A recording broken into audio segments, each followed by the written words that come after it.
And welcome back. I'm Bill English, the publisher of Bible and Business. We're going to look at more leadership lessons today from the life of Moses. I want to thank you for joining me today. We are in Exodus chapter 3, verses 11 and 12, and this is the first of 5 refusals, pushbacks, reasons from Moses' perspective as he's talking with God at the burning bush as to why he is not the right guy to go back to Egypt and lead his brethren, the Hebrews, the children of Israel, out of Egypt and away from being enslaved by Pharaoh. And so we're going to look at these 2 verses and come up with several leadership lessons today. This is going to be a little bit of a shorter lesson than what I normally do, but that's okay. This first pushback or this first refusal I have titled, "Hey God, someone else, please. Anybody but me. Someone else, please." So let's take a look at this. Exodus 3, chapter 10 through 12. I'm borrowing a little bit from verse 10 so that we can slide right in quite easily and understand the context of verses 11 and 12. Now, this is God talking right here at the beginning. And he's talking to Moses through the burning bush. "Come, I will send you to Pharaoh, that you may bring my people, the children of Israel, out of Egypt." But Moses said to God, "Who am I, that I should go to Pharaoh and bring the children of Israel out of Egypt?" And God replied back, "I will be with you, and this shall be the sign for you that I have sent you. When you have brought the people out of Egypt, you shall serve God on this mountain." So again, this is the first of 5 refusals, and I'm titling this a polite no. I'm not the right guy. Someone else, please. Look, God, I appreciate you asking. Thanks, but no thanks. I'm not the right guy. And why would he conclude this? He would conclude it because he tried it once before when he was trying to stop the disputes between the Hebrews and he killed the Egyptian taskmaster. That was a really crude, unelegant way to try to insert himself into the problem and see if he couldn't right the injustices that his brethren were experiencing. And so he tried to lead Israel. He tried to come to them and I think in his mind to say, look, let me lead you. And that didn't work out so well for the Hebrews that were left over, didn't work out so well for the Egyptian that was killed, and it certainly didn't work out that well for Moses. He was driven from the land, he's a fugitive on the run, and now he lives in Midian, and he's just not a happy camper, right? And there's also some real risks here. Now think about this. Pharaoh still wants to kill him. The political and the legal apparatus back there in Egypt, they still want to take Moses down. They want to kill. If Moses shows up, he's a dead man. So look, God, I tried it. It didn't work. I'm still a wanted man. Why would I go back there just to be killed? And God's response is, yeah, but I'm going to be with you.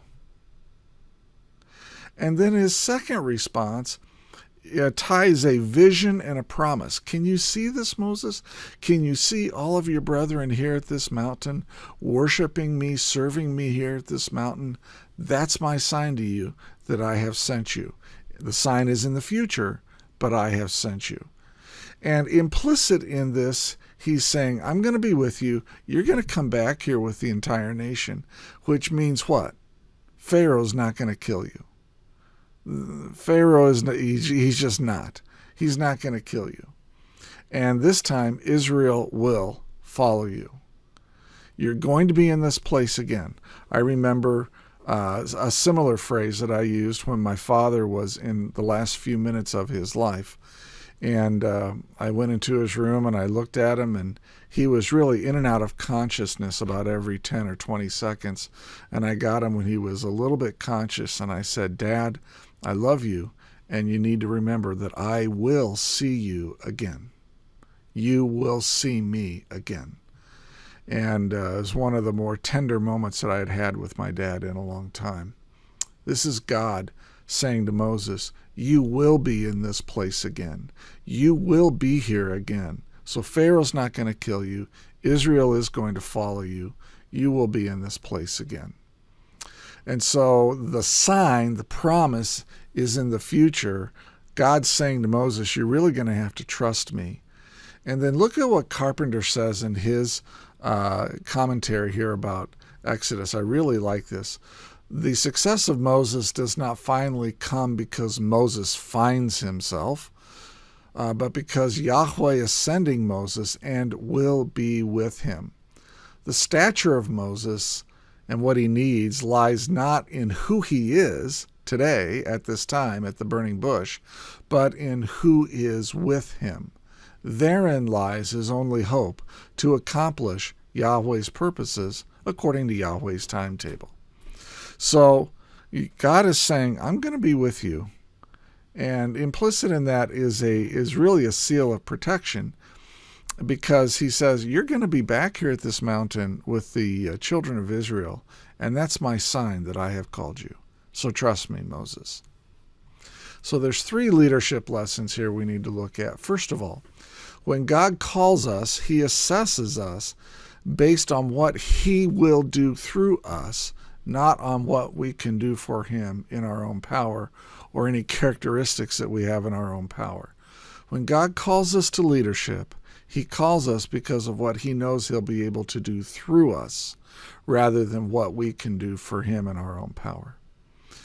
Secondly, God's call in and of itself will probably require us to stretch our faith and to take some risks. This is not unusual. There's no significant ministry without significant risk. You've heard me say that before. God's call in and of itself will require Moses to stretch his faith, and he's going to take a real risk going back to Egypt. It's no different for us. When God calls us to leadership, chances are we're going to have to risk something. Our reputation, maybe some financial gain. For some people, it might be our actual body. Whatever it is, there's going to be real risks involved, because without real risks, you really don't get real significant ministry. And thirdly, God's call is probably going to change us and solidify our identity around our call and around our relationship with God. And when you know what your call is and your identity is solidified that way, it makes it easier to say no to distractions.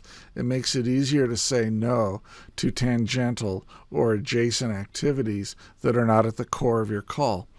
I remember, my call is to minister to business owners, Christian business owners, and I've had more than a few people at Faith Radio and at various churches and other places say, you really need to broaden that and talk about faith and work. And I've consistently known that that's not my call. If I were to move into the faith and work area, generally, the faith and work area, that general area, I would be ditching my call, because my call is to Christian business owners. That's the trajectory of my life. That's what makes the most sense of why God has taken me through experiences that he has taken me through. And so it just makes sense that I stay true to my call and really form my identity around that. So these are 3 leadership lessons we can learn today. God is going to call us and assess us based on what he'll do through us. There's probably going to be more faith and risks required to fulfill this leadership call. And that leadership call is going to really change and then solidify our self-identity as we identify with the call and with the one who has called us. Listen, I want to thank you for listening today to this episode of Leadership Lessons from the Life of Moses. And I hope you go out and make it a great day. Take care.